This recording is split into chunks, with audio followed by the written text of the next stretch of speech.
ऐसे थे हमारे सेठ लालजी दयाल जी, जिन्होंने हमें जिंदगी में हार ना मानते हुए आगे बढ़ते रहना सिखाया। उस वक्त 1972 में देश की स्थिति काफ़ी कमज़ोर हो गई। कारोबार में कटौती और घर की हालात भी बहुत नाजुक होने लगी। शिक्षा के बारे में बहुत सारी इच्छाएं होने के बाद भी मैं उच्च शिक्षण नहीं ले पाया और शिक्षा की कुछ सीढ़ियां चढ़ने का मौका भी ना मिला। मुझे अपनी पढ़ाई रुकवाते हुए पिताजी के साथ काम में उनका हाथ बटाना पड़ा। मुझसे जितना मुमकिन हुआ उतनी विद्या और ज्ञान प्राप्त की। इसी कारण अपने बेटे को खुद से ज़्यादा पढ़ाकर विदेश भेज पाया।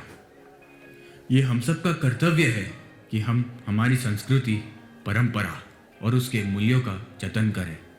नए जनरेशन वाले बच्चों को यह पता भी नहीं कि हमारी मातृभाषा कौन सी है। मैं मानता हूँ कि कल को आज के साथ परिवर्तित होकर चलना पड़ता है।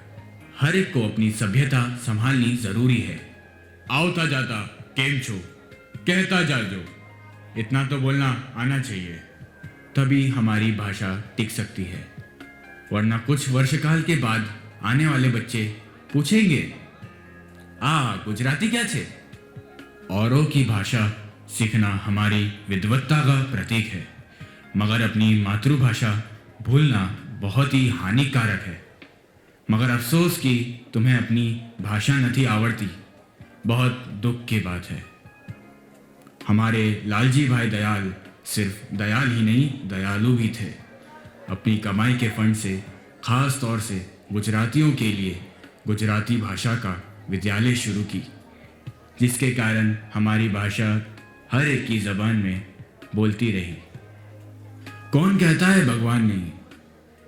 साक्षात भगवान बनकर लालजी दयाल जी ने अपनी पूंजी से शाला की नींव रची। उन्होंने काफ़ी निर्धन बच्चों को अपनी धन से विद्या का दान किया और यहाँ एक विद्या का मंदिर बनाया।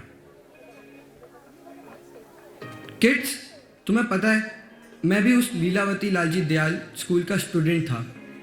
पापा, आपको याद है जब मैं 7th क्लास में था, स्कूल ने हमें एक प्रोजेक्ट दिया था जिसमें हमें गरीब बच्चों को शिक्षा का महत्व समझाने के लिए उनको एडमिशन देके एजुकेट करना होगा। ऐसा उनका मानना था कि हमारे क्षेत्र के सारे गरीब बच्चों को साक्षर करना हम सबकी जिम्मेदारी है। बराबर छे, पढ़ेंगे तभी तो बढ़ेंगे।